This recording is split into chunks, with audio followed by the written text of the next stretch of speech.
Guys, ഇന്ന് നമുക്ക് ഇന്നലെ കട്ട് ചെയ്ത് വെച്ച ആ ക്രോപ്പ് ടോപ്പ് ഉണ്ടല്ലോ, അത് നമുക്ക് സ്റ്റിച്ച് ചെയ്യാൻ നോക്കാം കേട്ടോ. കണ്ടോളൂ. അത് മാത്രമല്ല, എൻ്റെ വീഡിയോ ഇഷ്ടപ്പെട്ടെങ്കിൽ ലൈക്ക്, കമൻറ്റ്, ഷെയർ, സബ്സ്ക്രൈബ് ഒക്കെ ചെയ്യാൻ മറക്കരുത് കേട്ടോ. കണ്ടോ, യോക്ക് ഭാഗത്തിൻ്റെ കഴുത്താണ് നമ്മൾ ആദ്യം അടിക്കാൻ നോക്കുന്നത്. വീനക്കാണ് അടിക്കുന്നത്. അത് ക്യാൻവാസിൽ അടിക്കുന്ന വിധം ഞാൻ ആദ്യം ഇട്ടിട്ടുണ്ട്. ഇതിപ്പോൾ ഒന്നും കൂടി ക്യാൻവാസ് തേച്ച് പിടിപ്പിച്ച തുണിയെടുത്ത് ഇതിൽ വെച്ച് പിടിപ്പിക്കുകയാണ്. കണ്ടോ, വീനക്ക് അടിച്ചെടുക്കാനാണ്.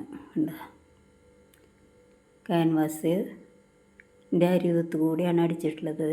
അതിൻ്റെ തുമ്പ് ഇട്ട് കട്ട് ചെയ്തെടുത്തു. ഇനി കുഞ്ഞു കുഞ്ഞ് കട്ടിട്ട് കൊടുത്ത്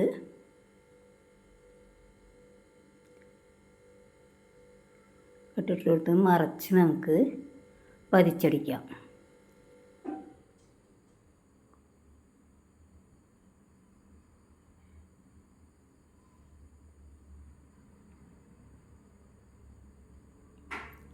പതിച്ചടിച്ച് കഴിഞ്ഞ് കഴുത്ത് റെഡിയായി. ഫ്രണ്ട് കഴുത്ത്. ബാക്ക് കഴുത്താണ് ഇനി നമുക്ക് അടിക്കാനുള്ളത്. അത് ക്രോസാണ് വയ്ക്കുന്നത്. ക്രോസ് രണ്ടായി മടക്കി പിടിപ്പിക്കുക. ആദ്യം അത് വെച്ച് പിടിപ്പിച്ച് കഴിഞ്ഞു. ഇനി നമുക്കത് കട്ടിട്ട് ചെറിയ ചെറിയ കട്ടുകളിട്ട്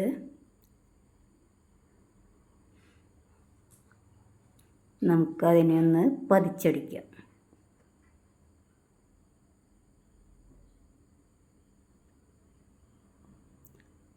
ഇനി നമുക്ക് ഷോൾഡർ പിടിപ്പിക്കാൻ നല്ല ഭാഗത്തിൻ്റെ മുകളിൽ വെച്ച് ബാക്ക് ഭാഗത്തിൻ്റെ മേലെയാണ് വെച്ചിട്ടുള്ളത്. ബാക്ക് ഭാഗത്തെ കഴുത്ത് മടക്കി വെച്ച് അടിച്ച്. ഇനി നമുക്ക് ഞെറിയിടാനുള്ള പീസാണ്. അതിന് തുമ്പ് ചെറുതായി മടക്കി അടിക്കുക.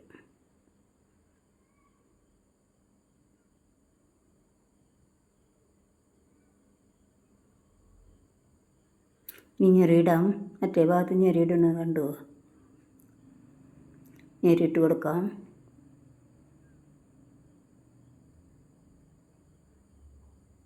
പ്ലേറ്റിട്ട് മുഴുവനും പ്ലേറ്റിട്ട് കഴിഞ്ഞു. ഇനി നമുക്കത് യോക്ക് ഭാഗത്തിന് തുമ്പത്ത് വെച്ച് പിടിപ്പിക്കാം.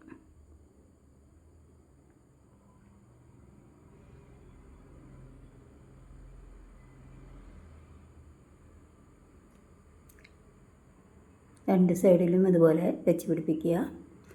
എന്നിട്ട് കൈക്കുഴിയുടെ ഭാഗം നമുക്ക് മടക്കി അടിക്കാം. ചെറുതായി മടക്കി അടിച്ചു. സ്ലീവ് വയ്ക്കുന്നില്ല, തുണി കുറവായിരുന്നേ. അത് കാരണം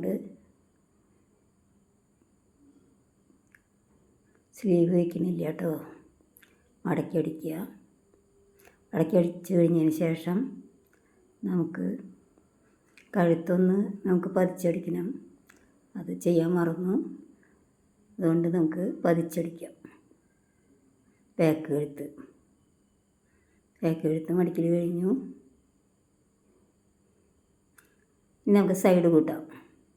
സൈഡ് 1.5 ഇഞ്ചിട്ട് ഒപ്പം വെച്ച് കൂട്ടിയടിക്കാം. അതുപോലെ രണ്ട് സൈഡും കൂട്ടിയടിക്കാം.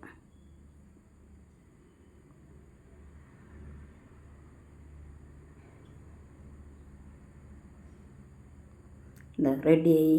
Crop top ready.